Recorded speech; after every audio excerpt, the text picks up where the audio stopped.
Hi ಎಲ್ಲರಿಗೂ ನಮಸ್ಕಾರ. ಇವತ್ತು ನಾನು ರಾತ್ರಿ ಉಳಿದ ಅನ್ನದಿಂದ ಹಬೆಯಲ್ಲಿ ಬೇಯಿಸಿದ ಅಕ್ಕಿ ಕಡುಬು ಮತ್ತು ಹಲಸಿನ ಹಣ್ಣಿನ ಬೀಜದ ಚಟ್ನಿ ಹೆಂಗೆ ಮಾಡೋದಂತ ಹೇಳ್ಕೊಡ್ತಾ ಇದ್ದೀನಿ. ಇದು ನೋಡಿ, ರಾತ್ರಿ ಉಳಿದನ್ನ ಇದನ್ನು ಒಂದು ಸ್ವಲ್ಪ ನೀರು ಹಾಕಿ ನಾವು ಒಂದು ಕುಕ್ಕರ್ ಸೀಟಿ ಕೂಗಿಸ್ಕೊಳ್ಳೋಣ. ಸ್ವಲ್ಪ ಬಿಸಿ ಮಾಡ್ಕೊಳ್ಳೋಣ. ಇದನ್ನು ನಾವು ನಿಮ್ಮ ಮನೆಯಲ್ಲಿ ರಾತ್ರಿ ಅನ್ನ ಉಳಿದಿದ್ರೆ ಈ ಥರ ಮಾಡಿ ತಿನ್ಬೋದು.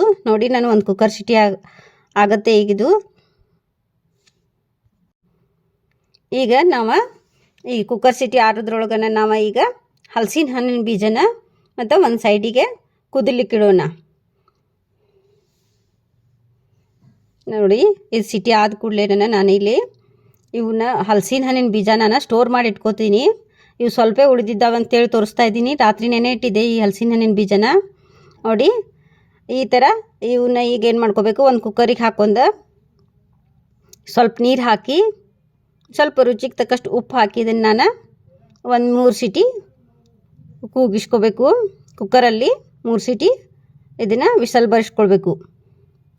ನೋಡಿ, ಸ್ವಲ್ಪ ಉಪ್ಪು ಹಾಕಿ ಮತ್ತು ನೀರು ಹಾಕಿ ಇದನ್ನು ಬೇಯಿಸ್ಕೊಳ್ಳಿಕ್ಕೆ ಇಟ್ಕೋತೀನಿ ನಾನು. ನೋಡಿ, 3 ಸೀಟಿ ಆಗಲಿ ಇದು.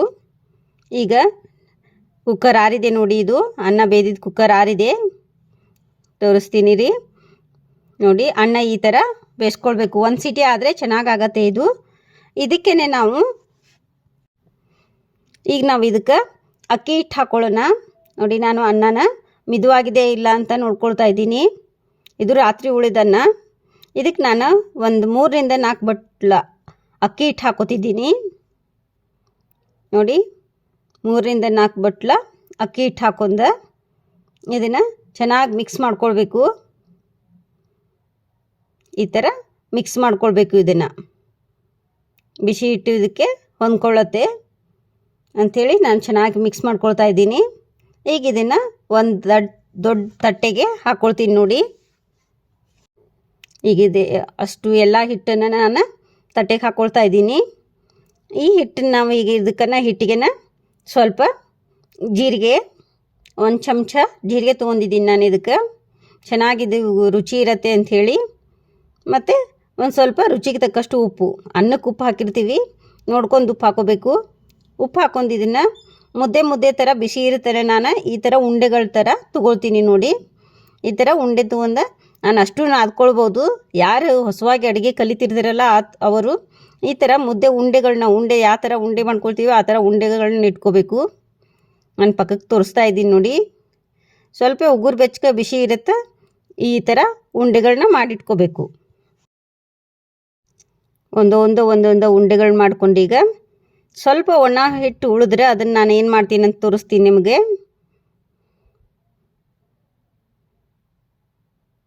ಇದನ್ನು ನಾನು ಒಂದು 35 ರಿಂದ 40 ಮಿನಿಟ್ ಒಳಗೆ ಮಾಡಿದ್ದೀನಿ. ಈ ಅಕ್ಕಿ ಕಡುಬನ್ನ ಬೆಳಗಿನ ನಾಷ್ಟಕ್ಕೆ ಚೆನ್ನಾಗಿರುತ್ತೆ ಇದು. ಇದಕ್ಕೆ ಎಣ್ಣೆ ಬೇಡ, ಏನು ಬೇಡ. ಯಾರು ಡಯಟ್ ಮಾಡ್ತೀರಾ ಅವ್ರಿಗಂತೂ ಚೆನ್ನಾಗಿರುತ್ತೆ ಅಕ್ಕಿ ಕಡುಬು. ನೋಡಿ, ಈ ಥರ ಉಂಡೆಗಳನ್ನ ಮಾಡ್ಕೊಂಡು ನಾವು ಪಕ್ಕಕ್ಕೆ ಇಟ್ಕೋಬೇಕು. ಈ ಥರ ಸ್ವಲ್ಪ ಒಣ ಹಿಟ್ಟು ಉಳಿದ್ರೆ ನಾವು ಈ ಒಣ ಹಿಟ್ಟಿಗೆ ನಾವೇನು ಮಾಡ್ತೀವಿ ಅಂದರೆ ಸ್ವಲ್ಪ ನೀರು ಹಾಕೊಂಡು ಚೆನ್ನಾಗಿ ಇದನ್ನು ಹಿಟ್ಟನ್ನು ನಾದ್ಕೊಳ್ಬೇಕು. ಈಗ ನಾವು ಗೋಧಿ ಹಿಟ್ಟು ಹೆಂಗೆ ಕಲಿಸ್ತೀವಲ್ಲ ಆ ಥರ ನೀರು ನೋಡ್ಕೊಂಡು ನಾವು ಈ ಹಿಟ್ಟನ್ನ ನಾದ್ಕೊಳ್ಬೇಕು. ಚೆನ್ನಾಗಿ ಜಿಗಿಟ್ ಬರುತ್ತೆ ಇದು. ನೋಡಿ, ಈ ಥರ ಹಿಟ್ಟು ನಾದ್ಕೋಬೇಕು. ಈಗ ಅಷ್ಟು ಹಿಟ್ಟು ನಾದೋದನ್ನು ನಾನು ಇಲ್ಲಿ ಪೂರ್ತಿ ತೋರಿಸ್ತೀನಿ ನೋಡಿ. ಎಲ್ಲ ಉಂಡೆಗಳನ್ನ ತೊಗೊಂಡು ಈಗ ನಾನು ಅಷ್ಟು ಹಿಟ್ಟನ್ನು ಒಮ್ಮೆ ನಾದ್ಕೊಳ್ತೀನಿ. 2 ಭಾಗಗಳಾಗಿ, ಅಷ್ಟು ನಾದಲಿಕ್ಕಾಗಲ್ಲ. ಇದನ್ನು 2 ಭಾಗಗಳಾಗಿ ಮಾಡ್ಕೊಂಡು ನಾನು ನಾದ್ಕೊಳ್ತೀನಿ. ಈ ಥರ ನಾದ್ಕೊಳ್ಬೇಕು. ಚೆನ್ನಾಗಿ ಶೈನಿಂಗ್ ಬರೋ ಥರ ಹಿಟ್ಟನ್ನು ಹದವಾಗಿ ಬರೋ ಥರ ನಾದ್ಕೊಳ್ಬೇಕು ಹಿಟ್ಟು. ಇದರಲ್ಲಿರುವ ಅನ್ನ ಎಲ್ಲ ಅದರೊಳಗೆ ಮಿಕ್ಸ್ ಆಗಿ ಚೆನ್ನಾಗಿ ನಾದೋದ್ರಿಂದ ಬಟ್ಟಲು ಕಡುಬು ಚೆನ್ನಾಗಿ ಬರುತ್ತೆ.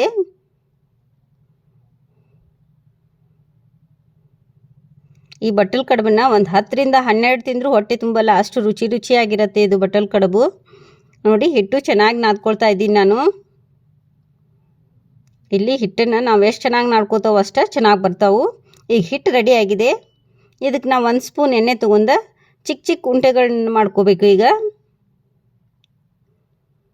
ನೋಡಿ, ಈ ಥರ ಚಿಕ್ಕ ಚಿಕ್ಕ ಹಿಟ್ಟು ನಾನು ಚಿಕ್ಕ ಚಿಕ್ಕ ಉಂಡೆಗಳನ್ನ ಮಾಡ್ಕೊಳ್ತಾ ಇದ್ದೀನಿ. ನಿಮಗೆ ಯಾವ ಸೈಜ್ ಬೇಕೋ ಆ ಸೈಜ್ ಉಂಡೆಗಳನ್ನ ಮಾಡ್ಕೊಂಡು ಇಟ್ಕೋಬೋದು. ನಾನಿಲ್ಲಿ ಮೀಡಿಯಮ್ ಸೈಜ್ ಉಂಡೆಗಳನ್ನ ಮಾಡ್ಕೊಳ್ತಾ ಇದ್ದೀನಿ. ಒಂದು ಗೋಲಿ ಗಾತ್ರದಷ್ಟು ಉಂಡೆಗಳನ್ನ ಮಾಡ್ಕೊಳ್ತಾ ಇದ್ದೀನಿ ನೋಡಿ.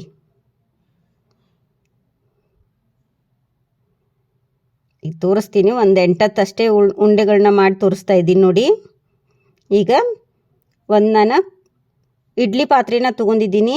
ಇದಕ್ಕೆ ಸ್ವಲ್ಪ ನೀರು ಹಾಕಿ ಇದಕ್ಕೆ ಒಂಚೂರು ಲಿಂಬೆ ಹಣ್ಣು ಹೋಳು ಹಾಕ್ತೀನಿ. ಇದು ಕಪ್ಪಾಗಲ್ಲ ಅಂಥೇಳಿ ಹಾಕ್ತಾಯಿದ್ದೀನಿ.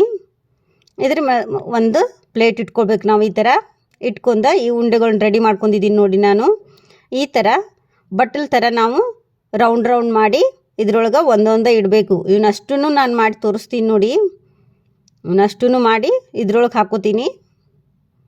ಇಷ್ಟು ಹಿಟ್ಟು ನಮಗೆ ಒಂದು 5 ಜನಕ್ಕೆ ಆಗುತ್ತೆ. ಇದು ಅಷ್ಟೂ ಏನು ಎಣ್ಣೆ ಹಚ್ಚೋದು ಬೇಡ. ಒಂದು ನಿಮಗೆ ಅಂಟತ್ತೆ ಅಂದರೆ ಅಷ್ಟೇ, ಅಥವಾ ಕೈಗೆ ಒಂಚೂರು ಎಣ್ಣೆ ಹಚ್ಕೊಂಡು ಈ ಥರ ಬಟ್ಟಲು ಕಡುಬನ್ನ ಮಾಡ್ಕೋಬೋದು ನೀವು ನೋಡಿ. ನಾನು ಈಗ ಎಲ್ಲನೂ ಪಟಾಪಟ್ ಅಂತ ಮಾಡ್ಕೊಳ್ತಾ ಇದ್ದೀನಿ. ಒಂದ್ರ ಮೇಲೆ ಒಂದು ಇಟ್ಕೊಂಡು ಇವನ್ನ ಈಗ ಈ ಥರ ಇಟ್ಕೊಳ್ಬೇಕು. ಇವು ಅಂಟೋದಿಲ್ಲ, ಏನೂ ಆಗಲ್ಲ. ನಾನು ನೋಡಿ ಹಬೆಯಲ್ಲಿ ಬೇಯಿಸಿ ತೋರಿಸ್ತೀನಿ. ಈಗ ಕುಕ್ಕರ್ ಒಳಗೆ 10 ರಿಂದ 15 ಮಿನಿಟು ಬೇಯಿಸ್ಬೇಕು ಇದನ್ನು ನೋಡಿ. ಅಷ್ಟು ಉಂಡೆಗಳನ್ನ ಒಂದೇ ಒಂದು ಸಲ ಹಾಕ್ಕೊಂಡು ಬೇಯಿಸ್ಕೊಳ್ಬೋದು. ಇವನ್ನೆಲ್ಲನೂ ಎಲ್ಲ ಕಡುಬುಗಳನ್ನ ಒಂದೇ ಸಲ ಬೇಯಿಸ್ಕೊಳ್ಬೋದು ನಾವು. ಇದು ಬೆಳಗಿನ ನಾಷ್ಟಕ್ಕೆ ರುಚಿಯಾಗಿರತ್ತೆ ನಾಷ್ಟ, ಅಥವಾ ಸಾಯಂಕಾಲ ಆದ್ರೂ ಮಾಡ್ಕೊಳ್ಬೋದು. ನಾನು ಬೆಳಗ್ಗೆ ಮಾಡಿದ್ದೆ ಇದನ್ನು.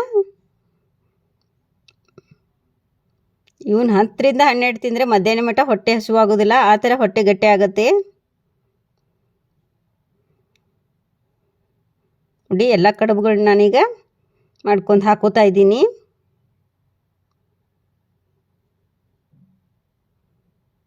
ಈ ಕಡುಬುಗಳನ್ನ ಈಗ ನಾನು ಇವನ್ನ ಒಂದು 10 ರಿಂದ 15 ನಿಮಿಷ ಒಲೆ ಮೇಲಿಟ್ಟು ಬೇಯಿಸ್ಕೊಳ್ಬೇಕು. ಈ ಅಕ್ಕಿ ಕಡುಬನ್ನ ಮಲೆನಾಡು ಕಡೆ ಮಾಡ್ತಾರೆ. ಅಕ್ಕಿ ಯಾರು ಜಾಸ್ತಿ ಬೆಳೀತಾರಲ್ಲ ಅಲ್ಲಿ ಮಾಡ್ತಾರೆ ಇವನ್ನ ಸಿರ್ಸಿ ನೋಡಿ. ಈಗ ನಾನು ಇದರ ಮುಚ್ಚಳ ಮುಚ್ಚಿ ಈಗ ಒಂದು 10 ರಿಂದ 15 ಮಿನಿಟ್ ಬೇಯಿಸ್ಕೊಳ್ಬೇಕು. ಈಗ ಹಲಸಿನ ಹಣ್ಣಿನ ಬೀಜನೂ ಆರಿದೆ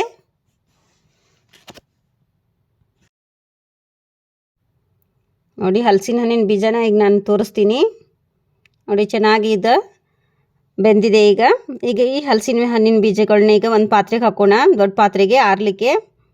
ಈಗ ಆರ್ಲಿಕ್ಕೆ ಹಾಕೊಂಡು ಚೆನ್ನಾಗಿ ಇವನ್ನ ಇದ್ರ ಮೇಲಿನ ಶಿಪ್ಪೆನ ತೆಗಿಬೇಕು. ಒಂದು 2-3 ಸಲ ತೊಳಿತೀನಿ ನಾನು. ಸುಡ್ತಾ ಇದೆ ಅಂಥೇಳಿ ಎಕ್ಸ್ಟ್ರಾ ನೀರು ಹಾಕೋತಿದ್ದೀನಿ ನೋಡಿ. ಈಗ ಮತ್ತೊಂದು ಪಾತ್ರೆಗೆ ನಾನು ಇವನ್ನೆಲ್ಲ ಟ್ರಾನ್ಸ್ಫರ್ ಮಾಡ್ಕೋತೀನಿ. ತಣ್ಣೀರಲ್ಲಿ ಹಾಕಿ ಇದ್ರ ಮೇಲಿರುವ ಶಿಪ್ಪೆನ ಸುಲ್ಕೋಬೇಕು. ಫ್ರೆಶ್ ಇದ್ದರೆ ಅವಾಗೇ ಮಾಡ್ಕೊಳ್ಬೋದು ನೀವು. ತಾಜಾ ಹಲಸಿನ ಹಣ್ಣಿನ ಬೀಜ ಇದ್ದರೆ ನೀವು ಅವತ್ತೇ ಮರನೇ ದಿನ ಮಾಡ್ಕೋಬೋದು. ಇದು ಸ್ಟಾಕ್ ಇದ್ದಿದ್ದು ಸ್ಟೋರ್ ಮಾಡ್ಕೊಂಡು ಇಟ್ಕೊಂಡಿದ್ದೆ, ಅದನ್ನೇ ತೋರಿಸ್ತಾ ಇದ್ದೀನಿ ನಾನೀಗ ನೋಡಿ. ಇದ್ರ ಮೇಲಿನ ಶಿಪ್ಪೆನ ಹಿಂಗೆ ನಿಧಾನಕ್ಕೆ ಬಿಡಿಸ್ಕೋಬೇಕು.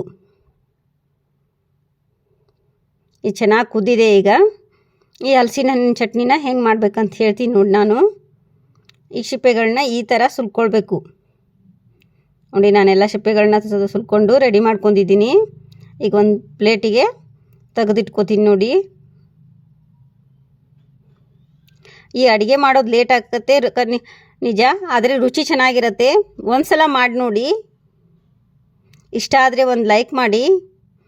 ನೀವು ಮಾಡಿ ಆದಮೇಲೆ ಹೆಂಗೆ ಬಂದಿದೆ ಅಂತ ಕಮೆಂಟ್ ಮುಖಾಂತರ ತಿಳಿಸಿ ನೋಡಿ. ಹಲಸಿನ ಹಣ್ಣಿನ ಬೀಜ ರೆಡಿ ಆಯಿತು.